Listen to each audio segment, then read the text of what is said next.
So this week on the Privacy Corner with Privato AI, Noyb is challenging Meta's plans to train its AI model on public posts via legitimate interests. ChatGPT has been ordered to preserve everything regardless of users' privacy settings and privacy regulations. And Montana's privacy law has received a reboot with a broader scope, more obligations and a stronger focus on children's privacy. So first up, this battle, another one between Noyb and Meta.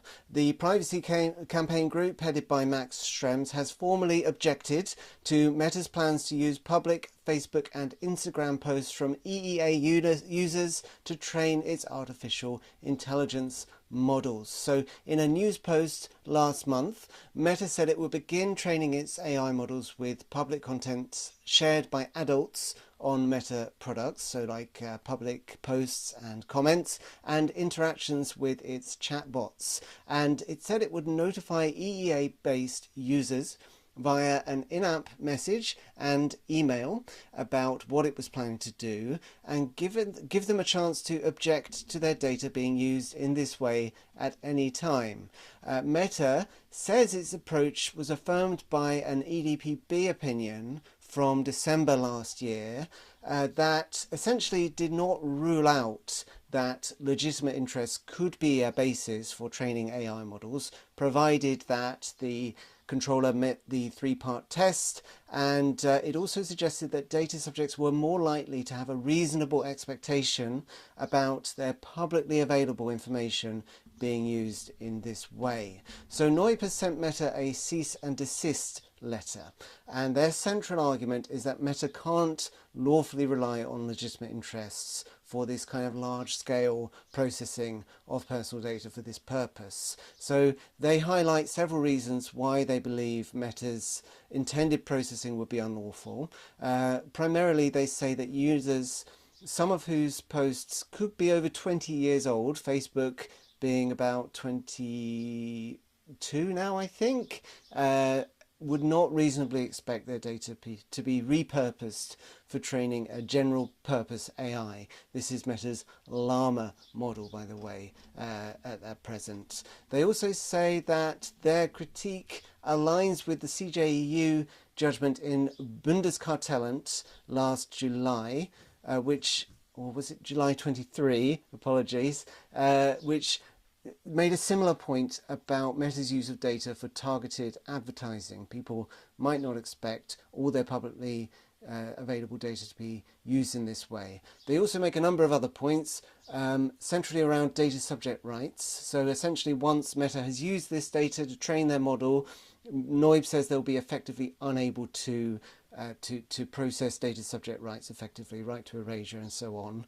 And they also say that Meta should be offering the right to object ex post ante, ex post, apologies, not just ex ante, before processing. So in other words, they should be allowing people to object after they've done this, not just before, which I think would be pretty tricky given the nature of large language models and so on. They also say special category data will be caught up in this training, which seems like a fairly good point, and that Meta will need explicit consent to process that personal data under Article 9 of the GDPR.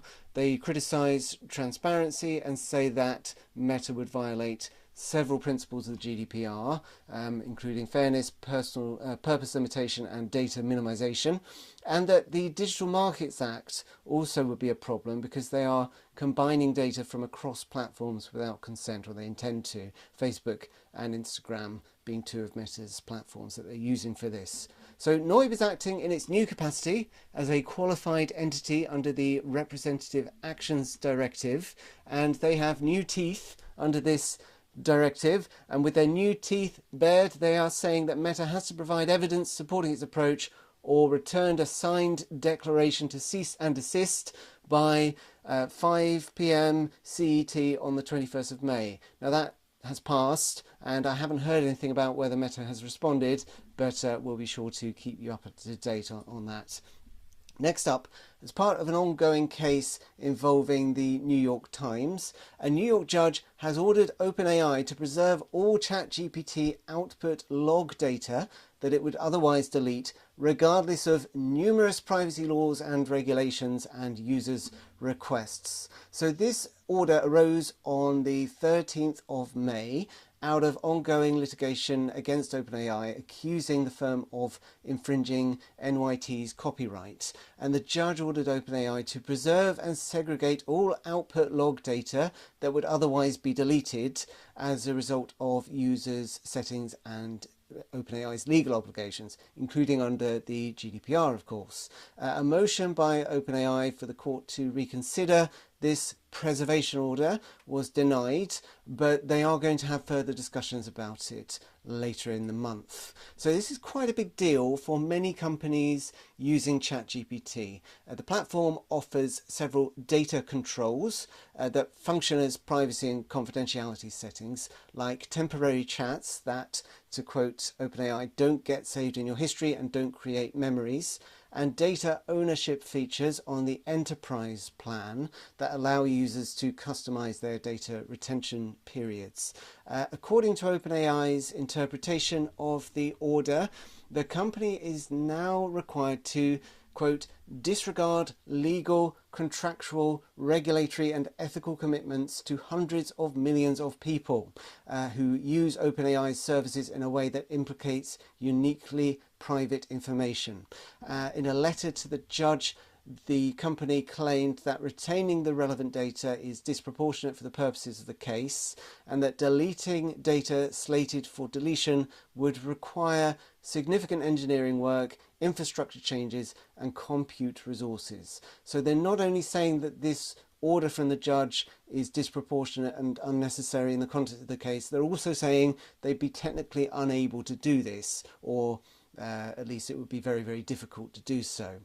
Now, the order prohibits OpenAI, in their own words, from honouring their commitments by, for example, forbidding them to comply with a user's attempt to delete a conversation about a family member's health condition or immigration status. So the judge did not, well, on May the 16th, the judge, Ona T. Wang, denied the company's core legal arguments, but she did acknowledge that there were open questions around the technical challenges of actually doing this and the contractual obligations that OpenAI might have with its users. But for now, the order to preserve all output log data, which appears to include all conversations that would be accessible to OpenAI, that order stands. So anyone inputting sensitive or personal data into ChatGPT should be cautious for the time being, regardless of their privacy settings. Follow-up hearing is coming on the 29th, I believe, so we'll see how this case resolves. Lastly, Montana has significantly revised the Montana Consumer Data Privacy Act through Senate Bill 297. It signed into law on the 8th of May. So the MCDPA amendments take effect from October the 1st this year, and they would make the Big Sky State's privacy law tougher in several respects. So firstly, SB 297 lowers the MCDPA's applicability threshold. So once the amendments take effect, the law will apply to entities that control or process the personal data of at least 25,000 Montana consumers. That's down from 50,000.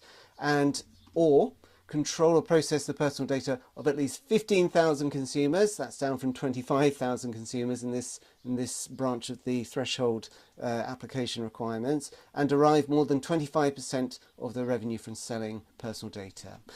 So the law's new privacy protections for minors, which are a big part of this bill, would also apply to any entity conducting business in Montana or delivering commercial products or services intentionally targeted to Montana residents, regardless of the data process. So this is to do with children's data. The exemptions for financial institutions and non-profits have also been narrowed. There's a new duty of reasonable care for minors. So this essentially requires controllers to get consent for certain things. including where they present a heightened risk of harm to minors. And they also introduced data protection assessments in this context that were missing from the original law, but only in the context of processing that presents a heightened risk of harm to minors. They'd also have expanded the right to opt out of profiling in furtherance of automated decisions that produce legal or similarly significant effects. This is a broader scope than previously, where it was solely automated decisions, and this aligns Montana more closely with other states. There's new transparency requirements, expanded privacy notice, and also you need to now provide people with a way to opt out of targeted advertising or the sale of their personal data outside of the privacy notice. Probably most significantly or significantly, there is a more robust enforcement regime. So there's still no private right of action, no surprise there, but the Attorney General can seek civil penalties of up to $7,500 for violations. The 60-day notice and cure period is gone, or will be gone when this takes effect. So there's no, the Attorney General doesn't need to give a warning now before enforcing this law. So if your organisation violates the MCDPA, it could receive a civil penalty without a chance to put things right. So that's all from me this week. A big thank you again to Privado AI for their ongoing support, and I'll see you next time.